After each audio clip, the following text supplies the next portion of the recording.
So let's go ahead and pivot on over to the Utah Jazz, shall we? Oh, yeah.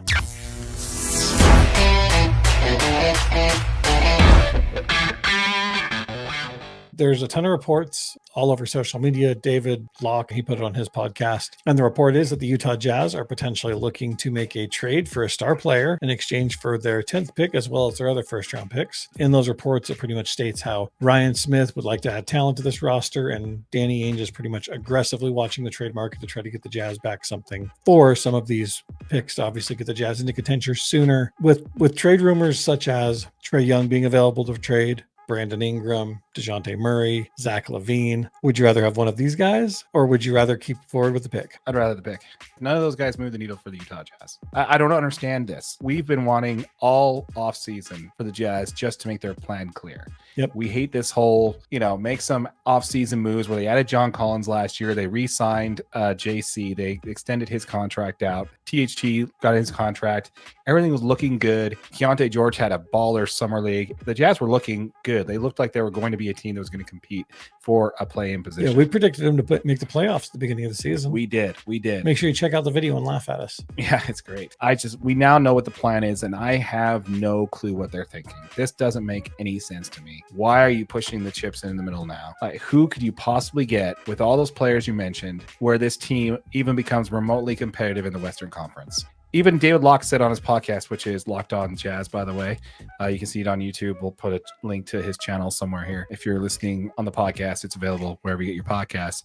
Even he said that he didn't expect the Jazz to push for wins until after next season. Right. Even David Locke. Yeah, 2027 is when he thought the Jazz would start actually pushing to compete. And that's kind of my plan. I wanted them to tank last year, wanted them to tank this year, and I wanted them to tank again this next upcoming year. Yeah. That's how a proper rebuild's done. You gather the draft picks, because right now you have OKC being the top seed in the West and still have more draft capital than you have. Which is absolutely crazy, but it's because they've done it the right way. Yeah. They were okay with being the worst team in the league for a couple of seasons and stockpiling assets and making trades to move players, bringing in guys. I mean, it's kind of widely looked at, like the Gordon Hayward trade mid-season wasn't a great move for Oklahoma City, but I mean, realistically, they continued to add depth to that roster throughout the season, right? Like they saw they were in a prime position to win, and they kept adding talent to make sure they could keep winning.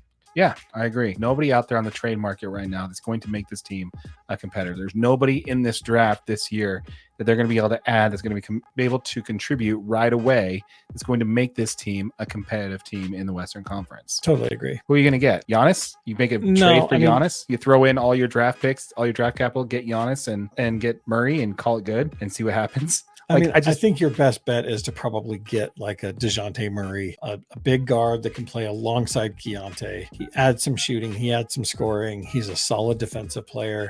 You can keep Walker Kessler, Lauri Markkanen on the floor. You still have John Collins if you need to. But is that team a contender?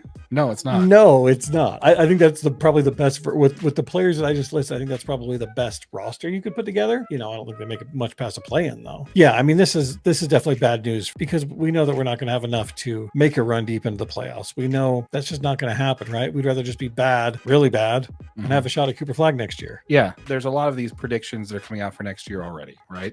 Yeah. And surprised that the Jazz are third from the bottom in the West. And again, same thing. The Spurs are doing it right, man. They got a transcendent player that's the unicorn that's going to carry them. It doesn't even matter if they compete or in the bottom 10 of the lottery. I don't think 3 players in this draft is going to net you any star. Yeah, I mean, there's some good players, but I mean, I guess my preference would be I would rather the Jazz take one of the, Dalton Net out of Tennessee or one of these guys, put them on the floor, let them play all 82. Get that experience, lose as many games as we need to, keep the rebuild moving forward. Yeah, nothing would make me happier as a Jazz fan because I watched a lot of Jazz basketball this year. Yeah.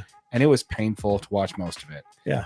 Nothing would make me happier than watch this team push their chips in the middle and try to compete. But there's nothing out there that's going to make this team good enough to compete to where you're not basically just completely ruining the whole point of doing a rebuild in the first place. Yeah. Unless there's a trade out there that Danny Ainge knows about that is completely not public, right? Like, if it wasn't, then he wouldn't be talking about it in the press conferences. When we talk about going big game hunting It wouldn't. He's like, oh yeah, well Ryan Smith wants to be competitive now. We want to start stacking wins now. I don't know. We're just not doing a rebuild right, and we're spoiled as Utah fans because we haven't had to go through a prolonged rebuild experiment. But what we're doing here is just doing the right thing the wrong way. It's probably the best way to put it. I don't know. What do you think? Nope, I totally agree.